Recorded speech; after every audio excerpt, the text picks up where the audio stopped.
ஊசலாடும் ஜார்க்கண்ட் திராவிட மாடல் அரசு ஆட்சியை கவிழ்க்கப் போகிறாரா சம்பாய் சோரன்?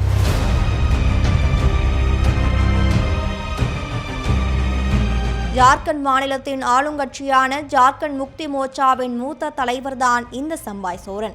7 முறை எம்எல்ஏவாக தேர்ந்தெடுக்கப்பட்ட இவர் அம்மாநில அரசின் போக்குவரத்து துறை, பழங்குடியினர், பட்டியல் சமுதாயம், பிற்படுத்தப்பட்ட நலத்துறை அமைச்சராகவும் இருந்தார். நிலக்கரி ஊழல் வழக்கில் மாநிலத்தின் முதலமைச்சராக இருந்த ஹேமந்த் சோரன் அமலாக்கத்துறையால் கைது செய்யப்பட்டார்.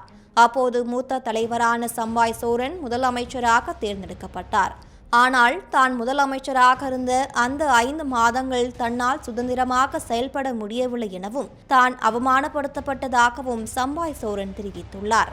தான் முதலமைச்சராக இருந்த காலகட்டத்தில் பல முக்கியமான நடவடிக்கைகளை எடுத்ததாகவும் யாருக்கும் எந்த தவறும் செய்யவில்லை என்பது சிறு குழந்தைக்கு கூட தெரியும் எனவும் அவர் வருத்தத்துடன் தெரிவித்திருந்தார். மேலும் முதலமைச்சரான தன்னை கேட்காமல் தன்னுடைய அனைத்து நிகழ்ச்சிகளும் ரத்து செய்யப்பட்டது மிகுந்த மன உளைச்சலை ஏற்படுத்தியதாகவும் தெரிவித்த அவர் தற்போது ஜேஎம்எம் கட்சிக்கு எதிராக போர்க்குடி தூக்கியுள்ளார். ஜார்க்கண்ட் தனி மாநில போராட்டத்தில் முக்கிய பங்கு வகித்தவரும் பழங்குடியின மக்களின் தலைவருமான சம்பாய் சோரன் எடுத்த இந்த முடிவு அம்மாநில அரசியலில் புயலை கிளப்பியுள்ளது. இந்த ஆண்டு இறுதியில் ஜார்க்கண்ட் மாநிலம் சட்டப்பேரவை தேர்தலை சந்திக்க உள்ளது.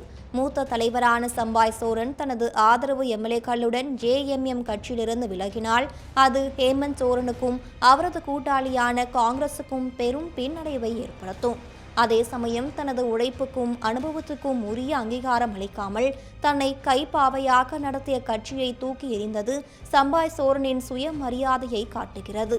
தமிழ்நாட்டில் உதயநிதி ஸ்டாலின் துணை முதலமைச்சராக போகிறார் என்ற தகவல் வந்தவுடன் கருணாநிதி காலத்து 2ஆம் கட்ட தலைவர்கள் அதனை அமைதியாக ஏற்றுக்கொண்டனர். எதிர்ப்பு தெரிவித்தால் உதயநிதியின் கோபத்துக்கு ஆளாக நேரிடும். அடுத்த தேர்தலில் சீட்டு கிடைக்காமல் போகும் என்பது அவர்களுக்கு நன்றாகவே தெரியும். அத்தகைய திமுக உடன் பிறப்புகளுக்கு முன் உதாரணமாக ஆகியுள்ளார் சம்பாய் சோரன்.